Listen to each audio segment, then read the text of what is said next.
I have been watching, I have been receiving communication even from our principals on something that is very appalling. That as a leader, we are not going to allow it to happen.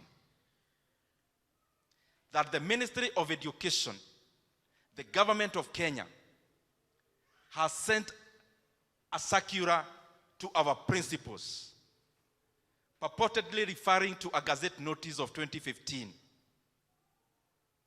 wanting to reduce capitation to our day schools, day secondary schools, from 22,000 to 12,000 shillings. I want to assure you, as a member of parliament, I will do everything possible within my powers to make the government rescind that decision.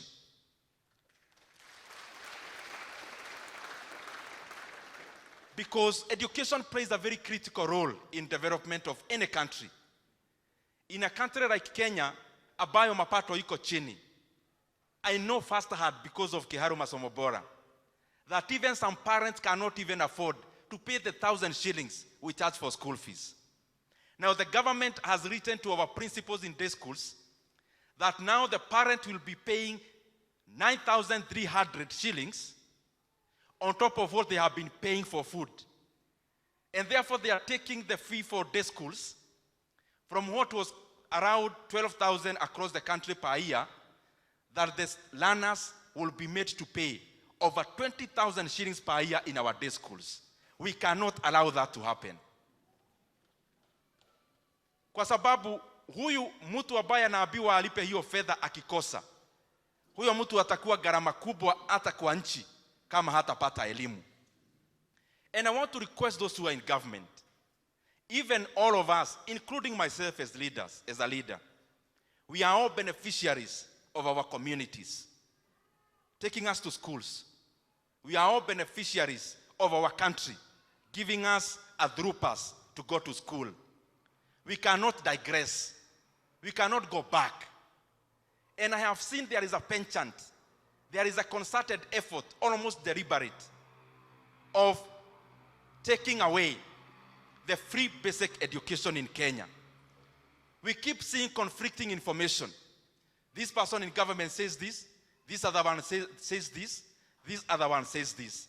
Now the culmination is setting a circular to day schools principals to add school fees from January. I want to request our leaders, all the money we are using to manage politics in Kenya is more than enough to say to our day schools to make even day schools free in Kenya. And we have to get our priorities right. There is no way you'll come, you'll do baraza sponsored by government in the same budget, then you come to tell us that there is no money for capitation for our secondary schools. In Kenya, those who are in government, look at us very clearly. And I'm looking at you directly. We are not going to allow any leader to play around with free basic education in Kenya. We have had our brothers and sisters, trained teachers, qualified graduates, volunteering as interns in our secondary schools, both junior and senior in Kenya, most of them in junior secondary, with a stipend of 17,000 shillings.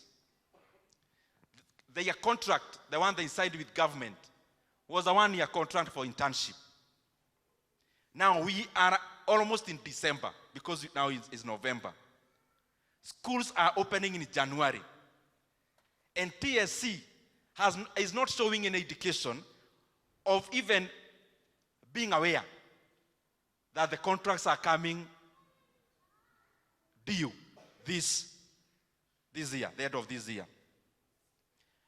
The government must confirm to permanent and pensionable terms all the 20,000 interns in our JSS institutions. And if they say there is no budget for that, I have been there. There are many ways of doing it. The government has a leeway of spending up to 10% of the money outside of the budget. Under the article called 223, they can bring to Parliament for ratification later. So TSC tafadhali, all the JSS interns must be confirmed into permanent and pensionable. If you don't have the budget, as members of Parliament, we are giving you permission. Sped, we will ratify later. But as of now, give indications on confirming them to permanent and pensionable terms in January next year. Katika hiyo mambo ya elimu, the reason why I am talking with a heavy heart, that we are so aware as leaders that there are by-elections in the country. We are so aware of any political activities that we are having. But we have had a strike of lecturers in Kenya for close to 2 months because of 7 billion shillings that the government of Kenya owes to the lecturers. That learners, our comrades, their education has been halted for over 40 days because of 7 billion. And you are talking about 7 billion in an era where 1 billion shillings is spent in an event just to manage politics. We need to come back to our basics. Let us come to our basics. Siasa itajisort kama tutafanyia wananchi kazi. Wachana na kumanage siasa kutumia billions of money hidden in many confidential votes. Remove that money from those confidential votes. Confirm JSS interns. Remove that money of managing politics from those confidential votes and pay capitation for our institutions. That is what managing politics is. It is not about bribing citizens. Ama nyinyi mnaonaje wa Kristo wenzangu?